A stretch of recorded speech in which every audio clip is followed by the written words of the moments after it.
Apa kabar sahabat-sahabat adografer yang super? Assalamualaikum warahmatullahi wabarakatuh. Kembali saya Mas Ari Ali dapat menjumpai Anda di channel yang kita cintai ya. Dan pada kesempatan kali ini kita akan belajar mengenai cranial bone, khususnya pada tulang yang bernama sella turcica.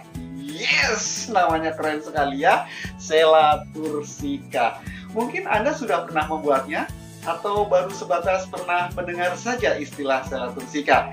Pada kesempatan kali ini nanti kita akan bahas bersama-sama. Baiklah sahabat-sahabat adografer, sella turcica ini merupakan bagian dari tulang kepala ya. Berarti posisinya ada di kepala.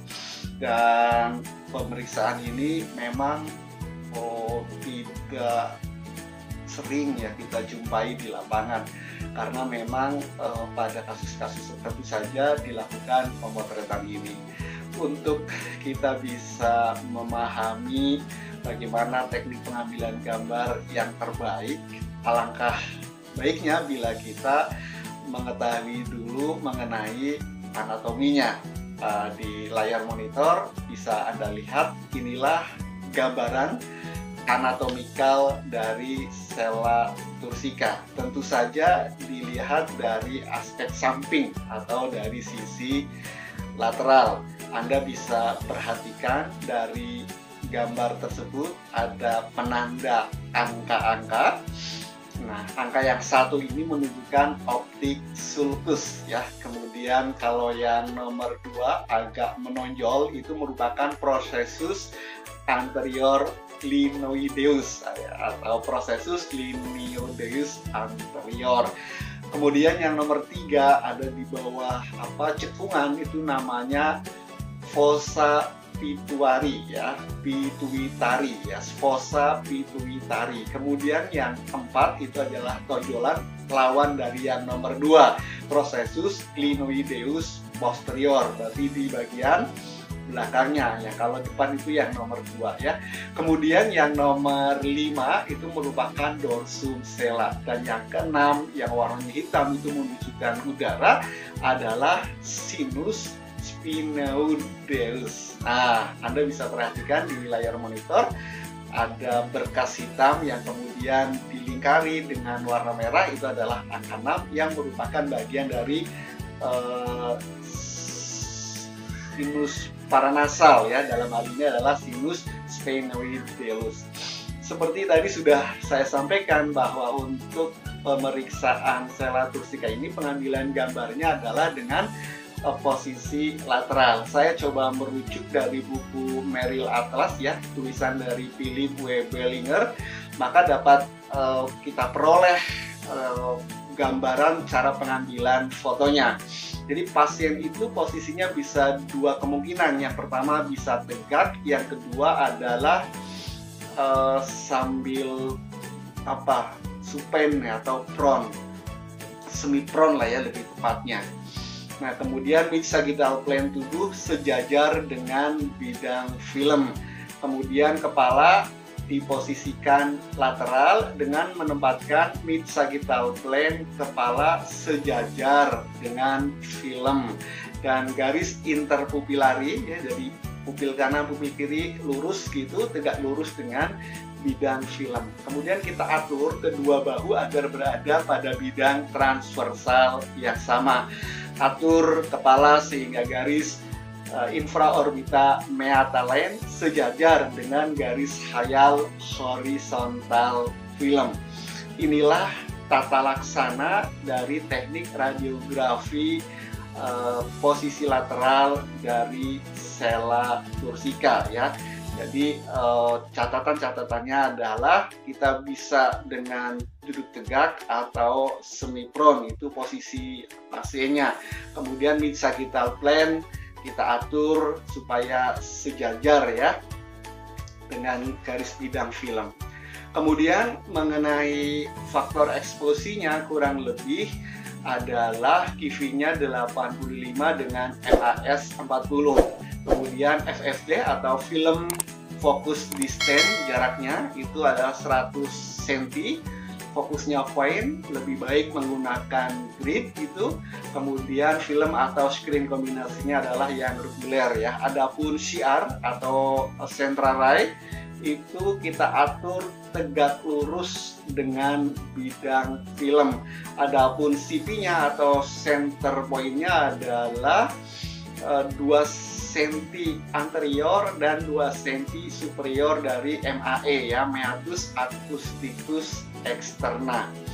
Inilah beberapa catatan tambahan untuk melengkapi dari positioning pengambilan foto Sela turcica pada posisi lateral, merujuk dari buku Merrill Atlas yang ditulis oleh Philip W. Ballinger. Sahabat-sahabat radiografer yang baik hatinya, sekali lagi saya mengingatkan bahwa titik dari CP-nya 2 anterior dan 2 superior dari MAE. Jadi dari titik MAE maju anterior 2 cm, kemudian dinaikkan 2 cm. Disitulah kira-kira central point-nya. Bagaimana dengan posisi objeknya? Lebih tepatnya Anda bisa melihat di layar monitor saat pasien semi prone. Anda perhatikan kalau kita ambil misalnya adalah lateral kanan begitu, maka lateral tangan yang sebelah kiri itu untuk menahan kepala supaya benar-benar true lateral. Salah satu indikator dari true lateral adalah garis imaginer infraorbita meatal length itu sejajar ya dengan bidang film. Jadi infraorbita length ini supaya sejajar dengan bidang film. Anda bisa perhatikan, kemudian itu juga bisa dilihat median sagittal plane MSP paralel, sejajar ya, with sagittal plane-nya itu sejajar.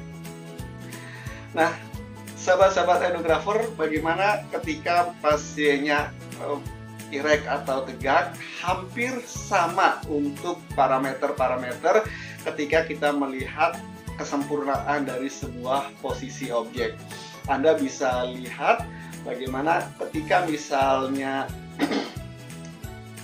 posisi tegak, ada sebuah gambaran yang bisa Anda lihat di layar monitor. Yang jelas, sebagaimana tadi sudah dijelaskan, CR-nya adalah tegak lurus ya. Jadi arahnya menuju ke bidang dari film. Jadi tegak lurus. Kalau filmnya ada di sini, maka inilah arah CR-nya. Nah, sahabat-sahabat radiografer, adapun kriteria gambarnya bisa Anda perhatikan di layar monitor. Inilah contoh radiograf atau film ronsen dari Sela turcica yang sudah kita buat. Dalam hal ini saya ambil sekali lagi dari buku Merrill Atlas ya, tulisan Philip W. Ballinger. Anda bisa perhatikan di sana gambaran selanya seperti yang tadi pada slide-slide awal. Ada di bawah dari fossa pituitari adalah sinus sphenoidalis ya. Kemudian ada processus clinoideus posterior, kemudian processus clinoideus anterior, sangat jelas terlihat. Sahabat-sahabat radiografer, posisi ini sebenarnya relatif sangat mudah apabila pasien bisa diajak kerjasama. Jadi kata kuncinya adalah kita mampu menjalin komunikasi dengan pasien sehingga pasien memahami apa yang diinginkan oleh radiografer ketika melakukan pemusisian.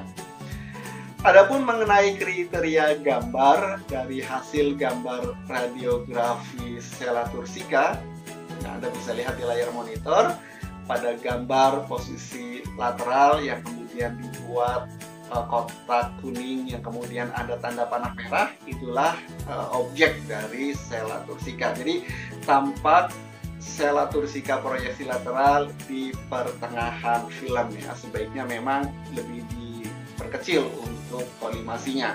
Kemudian prosesus clinoideus anterior kiri dan kanan superposisi atau overlapping. Kemudian prosesus glenoideus posterior kiri dan kanan sama superposisi atau overlapping, ya, tumpang tindih. Kemudian dorsum sella dan clivus Blumenbergi juga terlihat dengan baik. Sahabat-sahabat radiografer, saya pastikan teman-teman apabila mendapatkan permohonan atau permintaan fotografi akustika, Anda tentu pasti bisa mengerjakannya. Kata kuncinya adalah kita jalin komunikasi dengan baik sehingga pasien bisa diajak kerjasama. Terima kasih atas perhatian dari sahabat-sahabat radiografer. Nanti akan kita update kalau ada waktu, insya Allah tiap hari selalu ada saja yang akan saya sampaikan. Mungkin ini menjadi hal yang sangat biasa bagi Anda, tetapi ini adalah bagian dari upaya untuk terus mengingatkan kita untuk melakukan pendalaman materi radiologi. Sampai jumpa pada pertemuan berikutnya. Assalamualaikum warahmatullahi wabarakatuh.